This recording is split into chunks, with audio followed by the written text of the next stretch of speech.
Good evening. Hope you're all doing well. We're learning Maseches Kesubos, Daf Zayin, and as well Daf Ches and Aleph. Sorry about the changes for Shabbos. I'm going to be sleeping in Skokie. Ironically, I have a bris in West Rogers Park. I'm walking in Shabbos morning and walking right back when I'm done, but not here at Shari Tzedek. So in order to get all the learning in, we'll do a blot and a half tonight, a blot and a half tomorrow night, which brings us through Friday's Daf. And Friday morning, after the early Shacharis, we will learn one blot. Probably be pretty fast. Most of these blot are very fast. And then we'll be caught up through Sunday night, and then we'll come back together Sunday night. Is that true? Yes. And then Monday night and Tuesday night, I'm out of town. I'll be recording live on Zoom on Monday and Tuesday from Stamford, Connecticut. I'll let you know if anything changes, but otherwise that's the game plan for the next many days. Let's continue. We've been learning the sugya of whether or not it's mutter to be mival b'tchila b'Shabbos, whether or not it's permissible for a woman who's never been intimate before to have tashmish hamita for the first time on Shabbos for a variety of halachic considerations, not the least of which is creating a chabura of causing for bleeding. Bichlal, that's a problem. As these shilos come up in bris milah, that's why you can't do a bris shelo bizmano on Shabbos. It's always pushed off because that's no longer the appropriate zman of bris milah. You still have a chiyuv. I do circumcisions for adults all the time. It's a mitzvah deraisa, but that doesn't mean you can do it on Shabbos. So milah shelo bizman is never done on Shabbos because that's a chabura at that point. So same concerns and considerations here. So today we're going to actually get to the conclusion of the sugya, but before we do that, we have some back and forth between the Amoraim. Top of Zayin Amud Aleph, second line down. Ravami Sharal Lemival B'Tchila B'Shabbos. Ravami allowed for this Tashmish Shemitah to take place. Amrele, they said back to him, the Talmidim said, but Rebbe, hold on 1 second. Amrele Rabbanan V'Lo Kesubasa. In their times, the ksuba was given later. They got married and they did not have the ksuba at that time. And if you don't have some way to guarantee payment for your wife in the event that she needs a divorce, that's unacceptable. And in fact, we have a very strong custom that if one does not know where their ksuba is, they should not be intimate until they find their ksuba or get it rewritten, one of the two.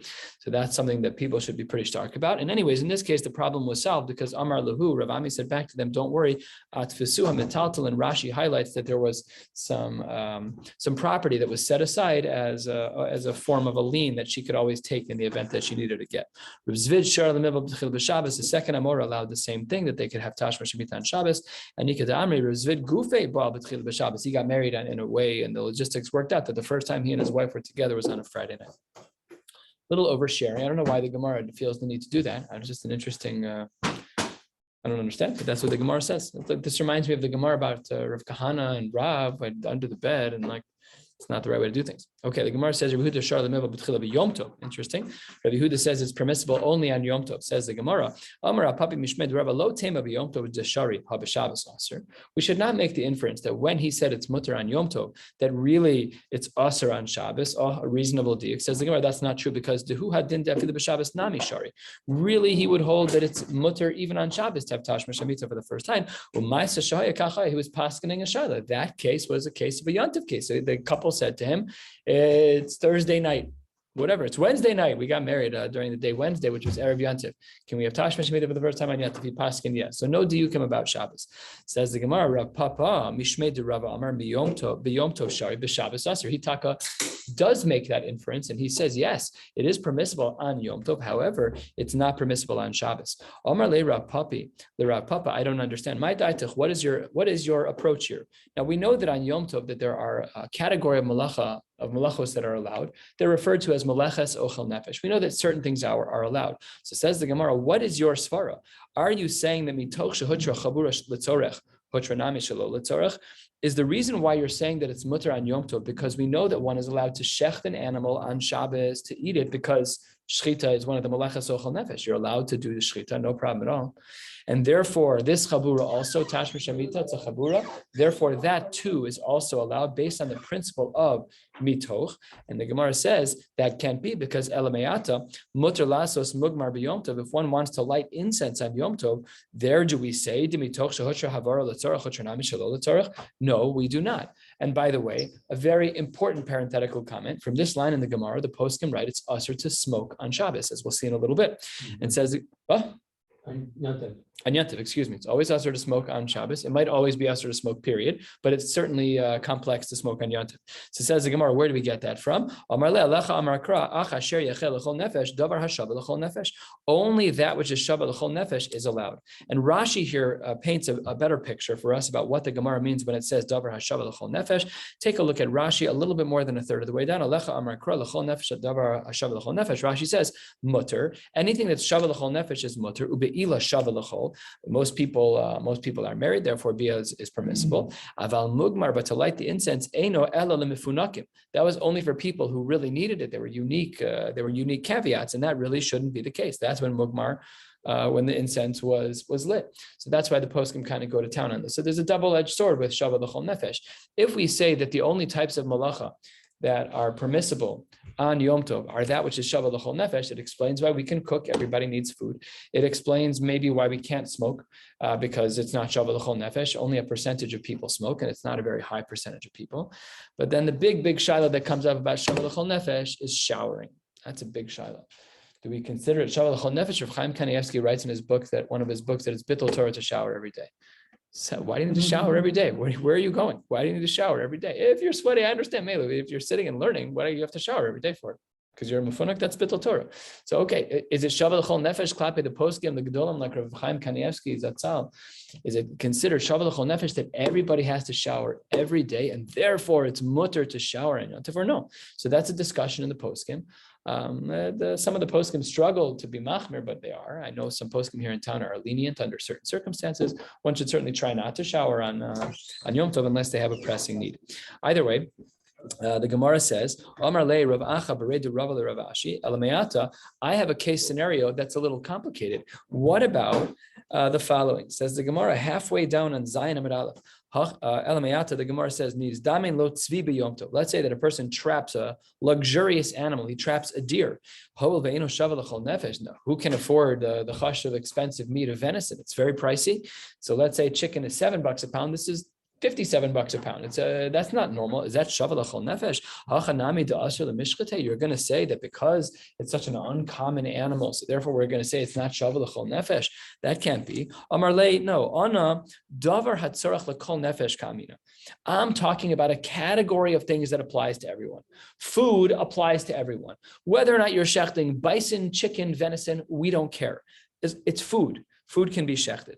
Tzvi tzarech l'chol nefeshu, and therefore even a deer, which is much more expensive by the pound, it's much more of a delicacy. Afal pikein, it's mutter. And the meforshim here, that goes Tzionim adds in the next part of the line, which says la'afuke mugmar de'eno tzarech l'chol nefesh, that excludes using incense on Shabbos. That should not be allowed.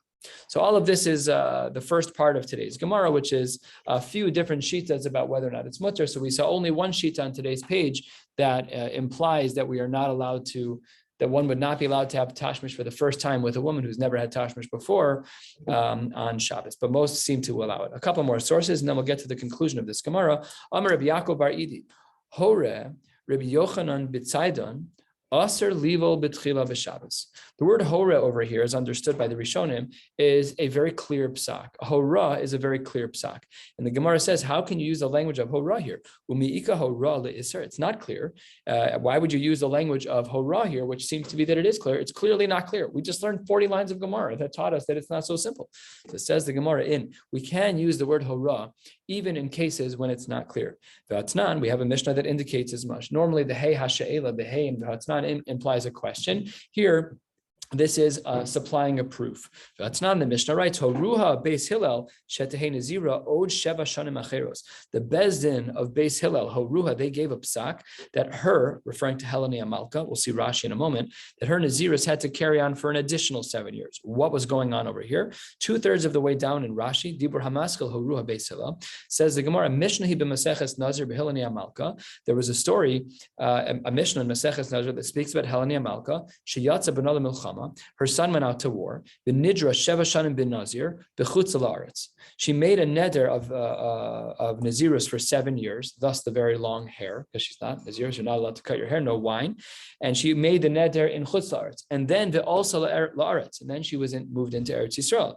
Horua Beis Hillel shetehei Nazira od Sheva Shanim acheros. Wow. Okay, we're not getting into this sugya right now, but what do we see? The language of Hora is that even though really there's a broader conversation about whether or not one's Nadarim made outside of Eretz Yisrael would carry over into Eretz Yisrael, here Beis Hillel was clearly using the language of Hora, Horuha Beis Hillel, Shetein Zira Od Sheva Shana Macheros. And the Gemara says as well, V'inami, in regards to the halachos of Trefos, the Gemara says 4 lines before the wide line, Zayin Amud Aleph, Ki Hadatanya, the Brisa writes that in regards to a Trefa, Chut Hashidra shenifsak berubo. If most of the spinal cord is severed in an animal, that's considered a treifa. Divrei Rabbi Yaakov Omer afilu nikev. And even if there's a tiny hole in the spinal cord, enough that makes the animal a treifa. What does the Gemara say over there? Hore Rebbe ke Rabbi Yaakov. Afal that there's a machlokes between the Tanaim, and it's not clear. We see that Rebbe did use the language of hora here, so therefore it's reasonable for us to have used the language of hora in the beginning of this little sugya over here, where Rabbi Yochanan from Tzidan said that it's aser livol b'tchila b'Shabbos. On the last of the short lines, the Gemara presents another version of this. Rav Nachman Yitzchak Masni Hachi, Amar Rabbi Abo, Shal Rabbi Shmuel ben Yaakov d'min Sur es Rabbi Yochanan b'Tzidan. They present this more as a question and answer. The question was posed from Rabbi Shmuel to Rabbi Yochanan, and the Anashami, and Rabbi Abo says, I listened to the dialogue. The question was, Mahu libo b'tchila b'Shabbos, v'amar le'aser. Rabbi Yochanan says that it's aser. Halacha l'maisa, how do we paskin? Not like this. We paskin l'kula, v'hilchasa, mutter livo b'tchila b'Shabbos. How is it that it's mutter? Harei, we learned that it's a chabura. So we learned yesterday in the name of Rav that even if we say that Rav holds like Rabbi Yehuda, the davar she'enu miskavin is aser, even though the intention is not to cause for a chabura. So we had 2 svaras in Rabbi Yehuda that we saw 2 days ago in the Gemara, on the bottom of the bottom of Daf Ham and Beis, where we saw in the Gemara that one, just the svaras, was it really dam mifkad pakid, or no, it's makalkel. Whatever the svara is that we are allowed to be makel, that is ladina. This is quoted in Shulchan Aruch and Even Ezer Samach Gimel Seif Aleph, I believe. I think it's Seif Aleph, and it actually says it here. I don't have to guess, but the Sif Aleph. And the halacha is, l'maisa quoted in Shulchan Aruch, that a couple is allowed to have tashmish amita for the first time, even on Shabbos. Good, end of sugya. From now until the end of the Gemara that we're going to learn today, it's pretty rapid Gemara. The Gemara quotes the full text of the Sheva Brachos, which when you're a Maggid shiur is very exciting. It's just a lot of flowing text that you're familiar with it. You don't really have to translate so much. It's gewaldig. So let's get into some of the sugyas about Sheva Brachos. Amar Rabbi Chalbo, Amar Rav Huna, Amar Rabbi Abba Bar Zavda, Amar Rav. So a halacha from Rav. Achas besuva ve'achas amanatu in a bracha. They all need a bracha. Rashi says this bracha is called Birchas Chasanim, aka Sheva Brachos. And says the Gemara, Umi Amar Rav Huna Hachi, did Rav Huna really say that this is the case? Amar Rav Huna Almana Eina Tuna Bracha, that when it comes to a woman who's a widow, that she does not get Sheva Brachos. Lokasha kan be bachor shenas almana, kan be almon shenas almana. It depends. When it's a bachor who married an almana, then there are Sheva Brachos. When it's an almon who marries an almana, so they both were widowed, so then the Gemara says that there is no bracha. That can't be. The almon shenas almana lo. An almon, a man who is widowed, he doesn't have Sheva Brachos if he marries an almana. That's not true. Amar Rav Nachman, Amar Lihuna Bar Nasan, Tana, we have a Mishnah or a Brisa. How do we know that Birchas, that Sheva Brachos has to be with 10 people? We're very makbid on this, that Sheva Brachos have to be with 10 people because of this Gemara.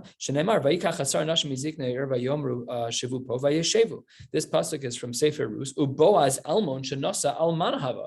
So how can you say the pasuk says they were looking for 10 people, obviously for Sheva Brachos? So how can you say that the almon who marries an almana doesn't have Sheva Brachos? It's not true. So the Gemara backtracks. You're right. My eina tuna bracha da Amar Rav Huna. When Rav Huna says that eina tuna bracha by an almon, what was that talking about? Eina tuna bracha kol shiva. That means that their Sheva Brachos, they don't get seven Sheva Brachos. They only get a couple. Aval yom echad tuna bracha. They only get 1 day's worth of Sheva Brachos. So that means that if a bacher marries an almana, so someone who had never been married before, or someone who was divorced but his wife didn't die, and he marries an almana, so the halacha is that they get full Sheva Brachos. But if it's an almon and an almana, they only get 1 day of Sheva Brachos. Says the Gemara, wait 1 second, 4 lines from the bottom. We learned this already. That there needs to be 3 days that a husband spends with his wife. This was why the Gemara pushed that the couple should not have tashmish until Wednesday night, which is halachic Thursday. And therefore he would have Thursday, Friday, Shabbos. Oh no, that was by the Almana, excuse me. That was by the Almana. This is the Almana's by Shaktu, that they should have Tashmish Thursday night and not Wednesday, and not Thursday during the day, so that they have all of Thursday, all of Friday, and all of Shabbos. So that was the shaftu over here. And b'mai, ibibachar, if you want to say that this aligns with a bachar, well, we said ha'amra shiva, that if a bachar marries an almana, they get 7 days. This is quoted as 3 days of simcha. And ibe almon, if we're talking about a case of a widower, so then ha'amras yom echad, it seems only they have one. So how do we align our standards of a bachar gets 7 days of Sheva Brachos, and then Almon only gets 1, but the Brisa says there's 3 days of Simcha. So how do we align everything? Says the Gemara, they're totally unrelated. Ibai Sema be'Almon. Let's say we're talking about a case of an Almon, Yom Echad levracha v'shlosha l'simcha. Wow, the days of Sheva Brachos and the days of Halachic Simcha, where he's supposed to be with his wife, unrelated numbers. So 3 still applies. Ibai Sema be'Bachar, last line, Shiva lebracha, he gets 7 Sheva Brachos, 7 days worth v'shlosha l'simcha. Problem solved. Turning to the top of Daf Zayin and base, Meisvei Mevarchen lebesula shiva ule almana yom echad. We have a Mishnah, a Brisa that writes that we are mevarech for a besula 7 and for an almana 1 day. My lava filo almana shenises lebachor. Because this Mishnah over here doesn't distinguish between who the almana married, it implies that maybe it should even be the case that there's 1 day, even if she's married to a bachor, and that would conflict what we learned on the bottom of the previous page, which implied that that would only be true for that a bachor should get 7, and here the bachor seems to get 1. Says the Gemara, lo almon. That case was talking about an almon, about a bachor. My sheva, we would say that the bachor still gets 7. Says the Gemara, ihachi. If that's true, listening, we should have taught this distinction that mevarchen the besula shiva ul almana sheni says the bachor shiva almana yom echad. So we should have had more of a distinction. Why don't we have more of a distinction? Just teach all the cases. Says the Gemara, 5-6 lines down. Zainam at base milsa psikta tani. We were teaching just the bookends. To leka besula de batzar mishiva. There is no besula who gets less than 7 days. V'leka almana de batzar miyom echad. And everybody in every almana always gets at least 1 day. Now we're going to analyze this still more. Kufa Amar Rav Nachman Amar Rav Nachman Amar Lihuna Bar Nasan Tana Minayin Lebirchas Chasan Be'asar. We had seen on the previous page. Where did we learn that we need 10 people for Sheva Brachos? Shenemar Vayikach Hasar Anashim Yizikne Reyomer Shvupo. From the story of Rus and Boaz, because the pasuk there says 10 people. Rabbi Abba Amar Mehacha. Rabbi Abba says I have a different Marimakum to indicate that there should be 10. What's his pasuk? B'makelos Baruch Hu Elokim Hashem Imakorsha. B'makelos is a kahal. We know kahal is 10, and therefore we learn it from there that they're Baruch Hu Elokim. Says the Gemara, why doesn't each person hold like their counterpart? Third of the way down, Zayin Amid Beis, Rav Nachman B'hai Krad Rabbi Abba My Darish. What does he do with the pasuk of B'makelos Baruch Hu Elokim? Says the Gemara, Mibalei Lichadatanya. How do we know that even the fetuses, dead, fetuses or feti? Okay, that's good. When I was in YU, one of the rabbanim spoke, and he said, instead of saying there were 2 focuses, he said there was 2 foci, which is actually the correct word. It is. Just not something you say out loud, but it is the correct word. If you're not sure, you can say, you know what a fetus is? Well, now there are 2 of them. That's a nice trick. Anyways, the fetus is in this case, but Mei Iman, how do we know that they said Shira? So he says the pasuk that Rabbi Abba wanted to use for to bring a raya that there's 10 for Sheva Brachos. That's how I know that they sang Shira, because the pasuk says Shenamar b'makelos Baruch Hashem Elokim Makor Yisrael. What does Rabbi Nachman say back to that? V'idach, he says back to that almost halfway down. Should have said mi beten. Beten, that's where the baby is in utero. My mi makor. Makor is a reference to the uterus, but not that there's a baby inside. Aliske makor. That's why he says that it's dealing with Sheva Brachos, pregnancy, babies, a couple. Very good. What about the other way around? Rabbi Abba, Bahai Krad Rabbi Nachman, my Darish Bey. What do we learn from the pasuk from Rus? How does Rabbi Abba learn that pasuk? We learn from there that Rus was allowed to marry into Klal Yisrael. An Ammoni cannot, but an Ammonis can.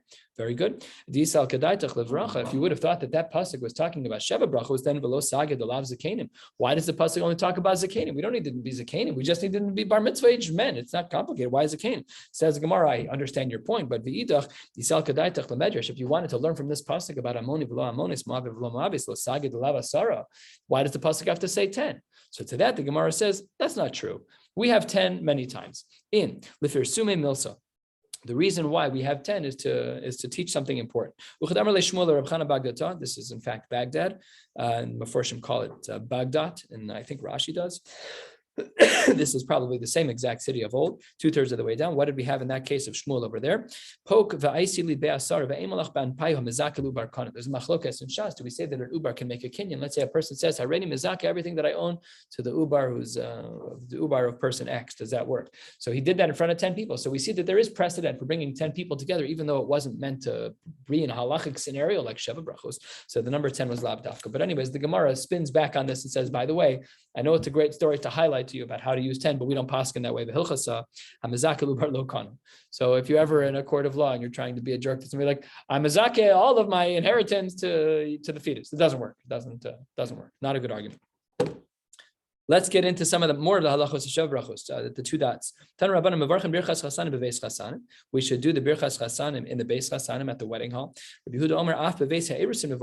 even make these brachos even only by erisin. Says the Gemara, when was that?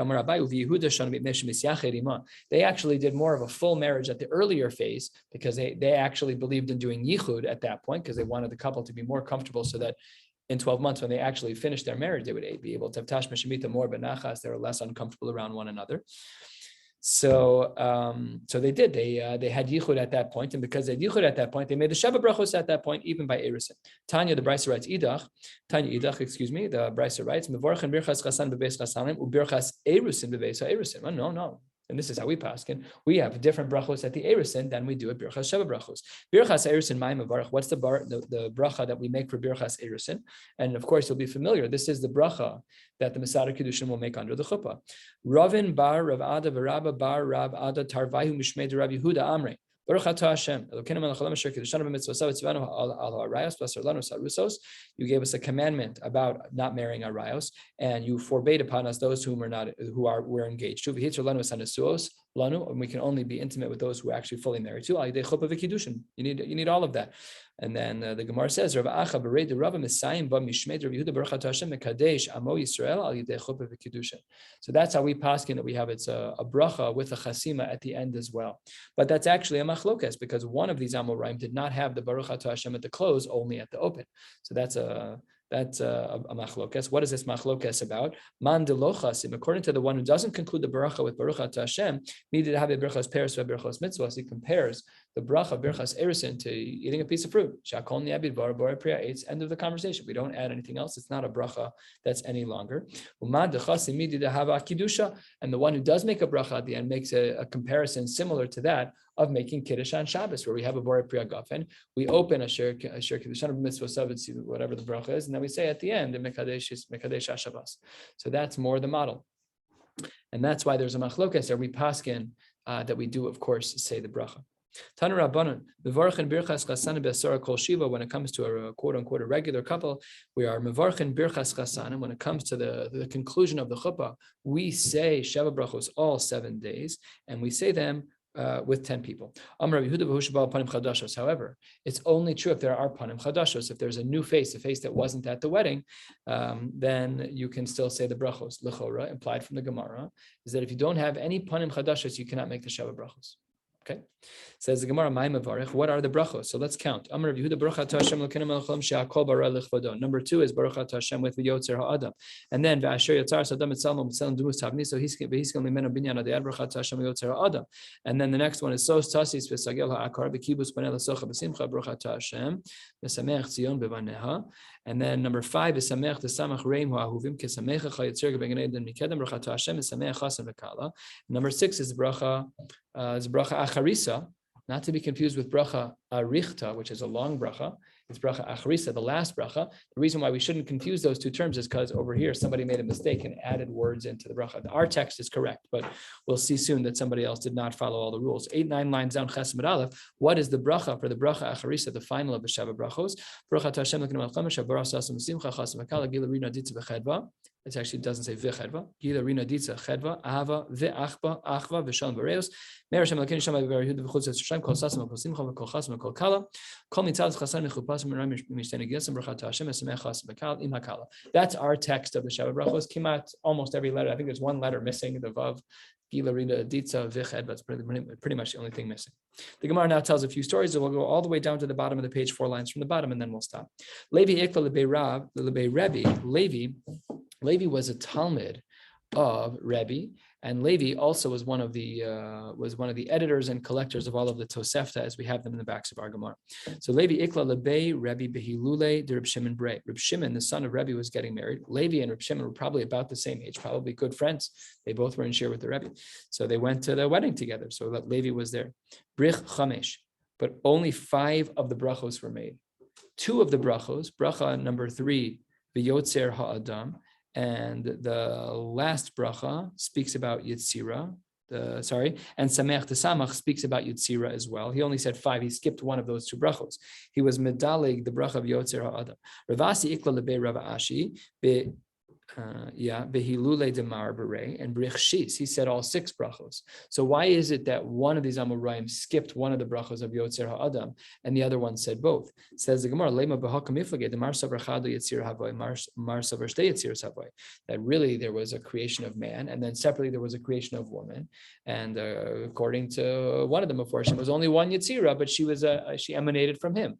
So therefore, that was only one Yitzira. According to the other Meforshim, no, it's 2 Yitziras, and that's why we should say 2 brachos of the Yitziras, and therefore each respectively have their own sheet. It says the Gemara, that's not correct. Lo, the Kuli al Machad, the Yitzira Havai, everybody agrees that it was really one Yitzira, and that the woman who was created from the tzela of the man, it's really all one Yitzira. So what then is the machlokas? Mar savar basar machshava azlinan, umar savar basar maisa azlinan. One says that the way HaKadosh Baruch Hu thought about creating them was one way, and the way he created them was actually different.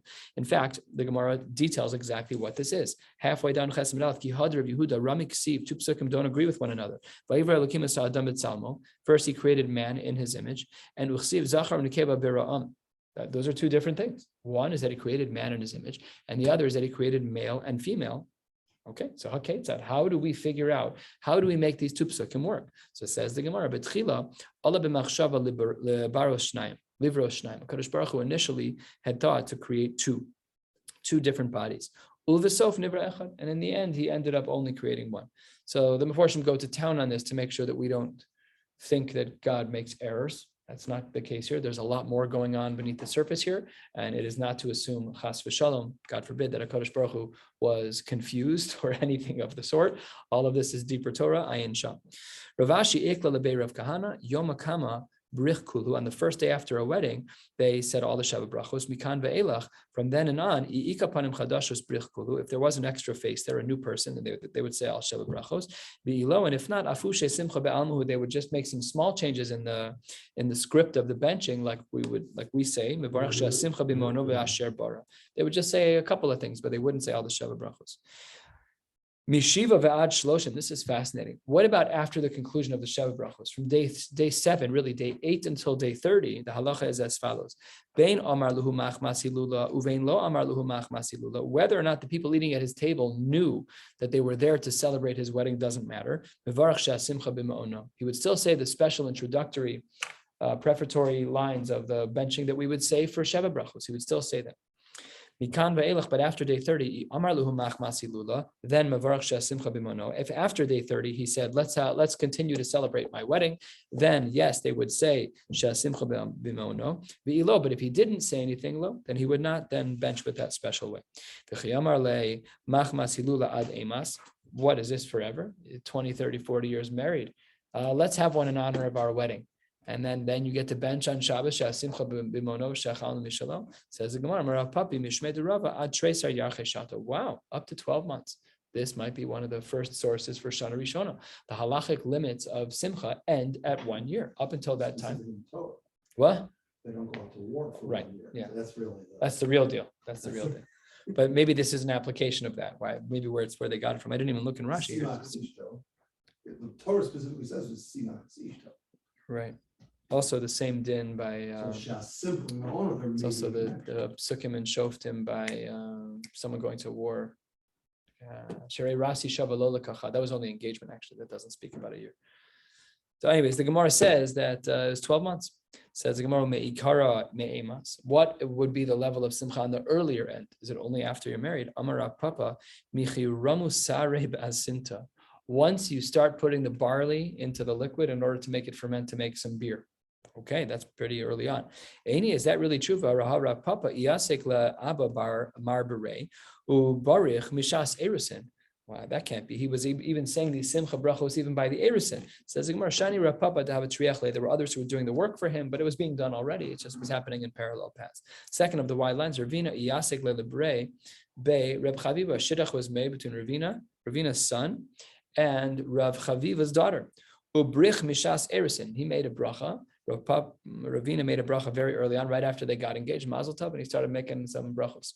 Says the Gemara, Omar, Ravina was of the opinion that Kim Luhu Begavayu, he knew on his insides, the Lo Hadri Buhu, that they were not going to back out of this marriage, that Rav Chaviva's daughter would not back out of the marriage. Turned out he was wrong. Lo Istai Milsa, it didn't actually work out that way. Vahadri Buhu, so not a good ending of the story. Rav Tachlifa Bar Ma'arava Ikla Labavel. Rav Tachlifa lived in Eretz Yisrael, which is of course Arava, and he went over to Bavel.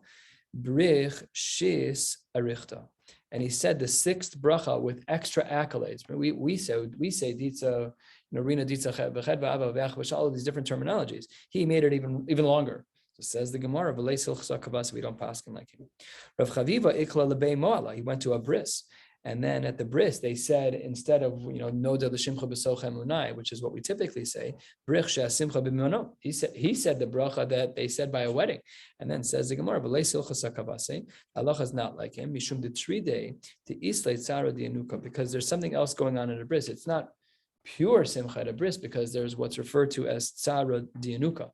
Tzara dianuka comes up in some of the poskim. There's a particular shield that was made in the 50s and 60s. It's called the Bronstein clamp. It was made by a guy named Rabbi Bronstein. He was seeing the babies were bleeding more than necessary. So he created this hinged device that opens a little bit. It doesn't open a dangerous amount, just enough to accept the foreskin into it. And then it clamps. It does a great job of stopping bleeding. So the Rabbanut in Eretz Yisrael wrote a scathing letter about it. It's completely asur, and Chadash Asur Minat Torah, and Tzara Dianuka. They quoted this, it's Tzara Dianuka. I trained on that shield, on this shield that crimps on the skin. Babies cry the same exact amount. I don't know how they're measuring tzara. How do you measure pain when you're cutting skin without anesthetics? How do you measure? So I asked Rav Gedaliah Dov Schwartz, that's all about this clamp. I said, I know the Rabbanut has a scathing letter about it. I know Rav Shlomo Zalman is not opposed to using the clamp. And what is with this tzara dianuka? What is going on with it? So Rav Gedaliah Dov Schwartz said this to me. He said, I can't tell you that it's usher to use that. It's probably mutter. But I will tell you that if you use it, people will talk about you. The kachava. A few times I used it, and somebody called Rabbi First and told on me. Somebody called Rabbi Robinson and told on me. Each time I had a heter to use them, whatever the circumstances were. But it's taka true. Tzara dinuka is applied in the poskim under certain circumstances. That's why we cannot use that introductory benching of simcha b'mono. We'll stop right here tomorrow night. Another blot and a half. Tomorrow night is going to be chesem and beis and tes, and then we are off for Shabbos. Wishing you all a beautiful day. Wednesday.